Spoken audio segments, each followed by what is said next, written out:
வழியில் முடிஞ்ச காவியந்தான்.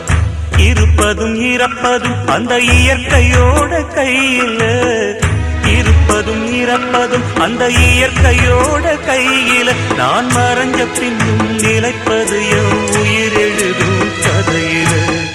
சந்திரனே சூரியனே நட்சத்திர நாயகனே, சந்திரனே சூரியனே நட்சத்திர நாயகனே.